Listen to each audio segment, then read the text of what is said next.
Welcome back to Voice of the Bible, where every word of Scripture comes alive through faith, story, and reflection. If you haven't subscribed yet, take a moment to do so and be part of our growing circle of believers, seekers, and storytellers. In our last episode, we saw the magnificent completion of creation, a world full of light, order, and harmony. But today, we go deeper. Beyond the stars and the sea, beyond the breath of life itself, lies something greater. What does creation reveal about the heart of the Creator? What kind of love would design such beauty and call it good?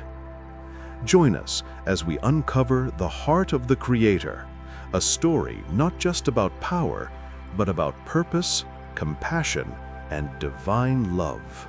Before the first sunrise, before the oceans found their rhythm or the mountains stood tall against the sky, there was God. Not an idea, not a force, but a being of infinite love, wisdom, and presence.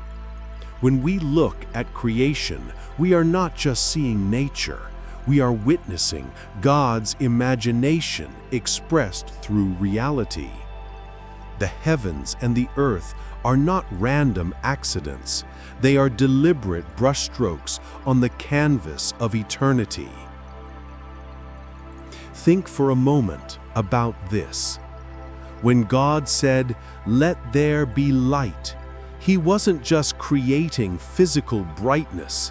He was introducing understanding, the very essence of truth, into a universe that had only silence and potential.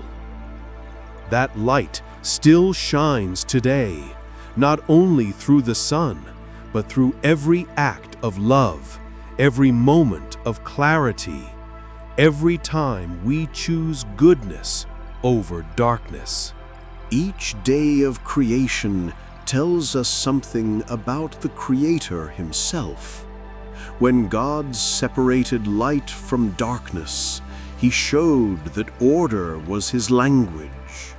When He formed the oceans and the sky, He showed that boundaries can bring beauty. When He planted trees and brought life to the land, He revealed that growth comes from structure, that freedom flourishes when rooted in divine design. We live in a world that often forgets this rhythm. We rush, we consume, we build, but rarely do we stop and see the harmony God intended. Every tree that sways in the wind, every river that caws through stone, they still obey the same divine rhythm spoken in the first 7 days. When Scripture says that humanity was created in God's image, it's one of the most powerful truths in all of creation. But what does that truly mean? It doesn't mean we look like God in a physical sense. It means that deep within every human being, beyond appearance, beyond language or culture, there is a reflection of the Creator's essence, the capacity to think, to create, to choose, to love. This is why the human story is sacred. We are not simply creatures, we are carriers of divine potential. Our creativity, our empathy, our longing for justice and beauty, all of these are echoes of His nature. When a painter paints, when a parent nurtures a child, when a friend forgives another, creation continues. Because creation was never meant to end on the seventh day, it was meant to continue through us. In the beginning, God looked upon His creation and called it very good. That wasn't just approval, it was a blessing. It was a divine affirmation that the world and humanity were meant to live in harmony. But harmony requires participation. It means recognizing the sacredness in every person and every part of nature. To live in the image of God is to live with awareness, to see creation not as a resource to exploit, but as a gift to nurture. Now, notice something beautiful in the rhythm of the creation story. For 6 days, God works, speaking, forming, arranging, blessing.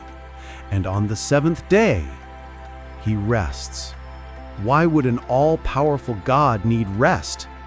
He doesn't. But He was setting an example, teaching us that life is not only about creation, it's also about celebration. Rest is not laziness, it's recognition. It's the moment when the artist steps back from the painting and says, "It is finished, and it is beautiful." God's rest is a divine pause, an invitation to humanity. Come and share in my peace. Stop and see what has been made. Breathe and know that I am God. In our world today, we often lose this balance. We work endlessly, striving for more success, more comfort, more validation, but forget the true fulfillment doesn't come from constant motion. It comes from rhythm, work and rest, effort and worship, creation and reflection. When we rest, we imitate God's 7th day. We acknowledge that we are not machines, we are souls. And in those moments of quiet, we rediscover what truly matters. So rest is not the absence of purpose, it is part of it. Even now, creation still speaks. The mountains whisper His strength, the oceans echo His majesty, the stars proclaim His order and faithfulness. If you've ever stood beneath a night sky and felt small, that's not fear, that's recognition. Your soul remembers its source. The same breath that set the stars spinning is the breath that fills your lungs. That's why gratitude is not optional, it's natural. When we give thanks, we realign ourselves with the heartbeat of creation. And perhaps that's what worship truly is. Not just songs or rituals, but awareness. When you look at someone with kindness, when you protect a forest, when you forgive instead of retaliate, you are worshiping the Creator who made all things good. Creation was designed as a living sanctuary. Every act of love is a prayer within it. Humanity's responsibility. In the beginning, God placed Adam and Eve in a garden, not a city, not a battlefield, but a garden. Why a garden? Because gardens require care. They grow only when tended. They reflect both discipline and beauty, both structure and freedom. In that garden, humanity received its first calling to cultivate and to protect. We were made to steward, not to dominate, to partner with creation, not to exploit it. And this calling has not changed. Even today, the command remains: take care of the world, take care of each other, take care of your soul. When we neglect creation, we dishonor the Creator. When we devalue people through hate, greed, or indifference, we distort the image of God within them. That's why every act of compassion is holy. Every moment of forgiveness restores a small piece of Eden, the eternal pattern. If you observe carefully, creation follows a divine pattern. From chaos to order, from emptiness to fullness, from darkness to light. And the same pattern applies to our lives. When God begins to work in your heart, He does the same thing He did in Genesis. He speaks light into your darkness. He separates confusion from clarity. He plants seeds of faith, patience, and love. Creation is not just an event in history, it's a process happening within us every day. Maybe your world feels empty right now. Maybe you can't see the purpose in your pain. But remember, in the beginning, there was also emptiness. And then God spoke. Every new beginning starts with His voice. So take a moment, wherever you are. Close your eyes. Listen. Can you hear the rhythm of creation? The quiet pulse of a universe sustained by love? You are part of that. You are not forgotten.